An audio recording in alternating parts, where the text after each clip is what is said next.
फलस्तीनियों के खिलाफ इसराइल की बर्बरियत की इंतहा। 4 रोज की बमबारी में गजा को खंडरात में तब्दील कर दिया। 900 से जायद फलस्तीनी शहीद, 143 बच्चे और 105 खवातीन भी शोहदा में शामिल।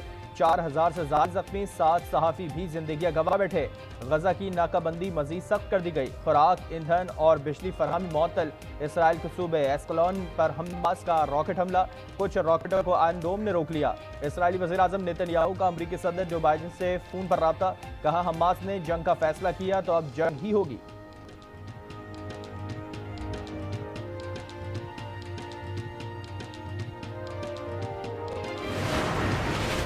अमरीकी सदर जो बाइडन ने इसराइल को मिसाइल इंटरसेप्टर्स फराहम करने और फौजी इमदाद में इजाफे की यकीन दहानी। कहा कि इसराइल को हमलों का जवाब देने का हक हासिल है। अमरीकी वज़ीर ख़ारिजा एंटोनी ब्लिंकन कल से मशरिक़ वस्ता का दौरा करेंगे। कहते हैं पार्टनर्स और इत्तेहादियों को इसराइल की हिमायत का वाज़ेह पैगाम देना है। तर्जुमान अमरीकी महकमा ख़ारिजा मैथ्यू मिलर का हमास से ज़ेर हिरासत अफराद रिहा करने का मुतालबा। कहा इनमें अमरीकी शहरी भी शामिल हैं। हमास ने हमले किए, नुकसान की जिम्मेदारी भी उन पर है। जिसके बच्चे अगवा किए जाएं, इनको अपने दिफा का हक हासिल है।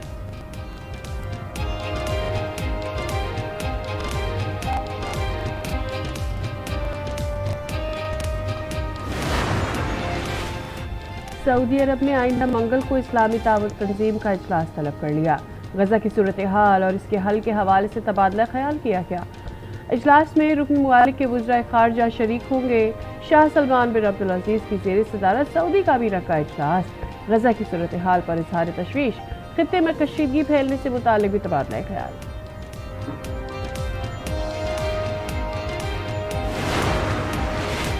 निगरान वज़ीर आज़म की ज़ेर सदारत में वफाकी काबीना का इजलास आज होगा। अमन व अमान समेत मुल्क की मुआशी सूरत हाल पर गौर होगा। ज़रा के मुताबिक इजलास में गजा की सूरत हाल भी तबादला ख्याल किया जाएगा।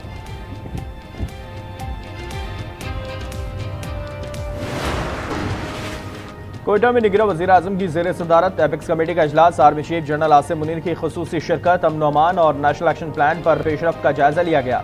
मनशियात और स्मगलिंग की रोकथाम के लिए इक़दाम पर ब्रीफिंग। सीपैक और तरक्याती मंसूबों का भी जायजा लिया गया। आर्मी चीफ ने गैर कानूनी सरगर्मियों के खिलाफ एक्शन में ताउन का यकीन दिलाया।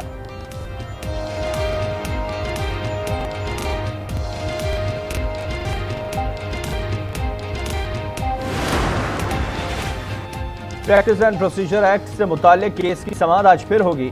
चीफ जस्टिस काजी फायदा कहते हैं 4 समाअतों के बावजूद ये हमारी कारकर्दगी है, एक केस खत्म नहीं हुआ। जस्टिस एजाजुल एहसन ने रिमार्क्स में कहा कि एक्ट से सुप्रीम कोर्ट की आज़ादी में मुदाखलत की गई। सुपरवाइज करने का मतलब तो सुप्रीम कोर्ट को कंट्रोल करना होगा। चीफ जस्टिस ने बार बार सवाल पूछने पर जस्टिस मुनीब अख्तर को टोक दिया। कहा सवाल जरूर पूछिए लेकिन पहले दलाइल मुकम्मल होने दें। जस्टिस मुनीब अख्तर ने कहा सवाल पूछना एक जज का हक है, सवाल पूछने से रोका जाए तो बेंच में बैठने का क्या फायदा।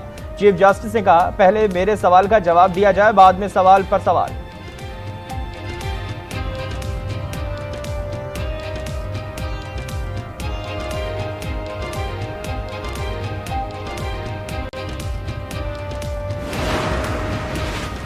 नवाज शरीफ ने दुबई से सफर के लिए चार्टर्ड तैयारा बुक करा लिया। ज़राए के मुताबिक नवाज शरीफ उम्रे की अदायगी के लिए आज लंदन से सऊदी अरब रवाना होंगे। तकरीबन 1 हफ्ता सऊदी अरब में क़याम करेंगे। वहाँ मुतादिद मुलाकातें तय हैं। दुबई में 3 रोज़ा क़याम के बाद 21 अक्टूबर पाकिस्तान रवाना होंगे। मैं इस इस्तकबाल का कायल नहीं हूँ क्योंकि वो यहाँ से इलाज के लिए गए थे, अब वो वापस आ रहे हैं। उनकी सजाएं भी कायम हैं, उनकी अपीलें लगी हुई हैं। जब वो वापस आएंगे तो उनकी सजाएं बरकरार हैं। बिल्कुल है।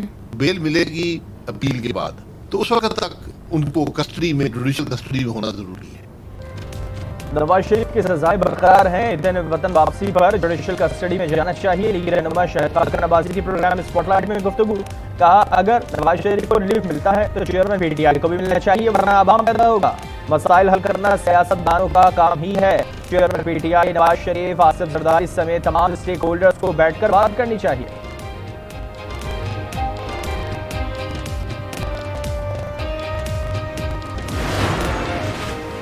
सिंध भर में धान की फसल तैयार। बरदीन के सैलाब मुतासरीन 2 साल बाद लहलहाते खेत देख कर हाल। मुनासिब कीमत न मिलने पर फिक्रमंद हो गए।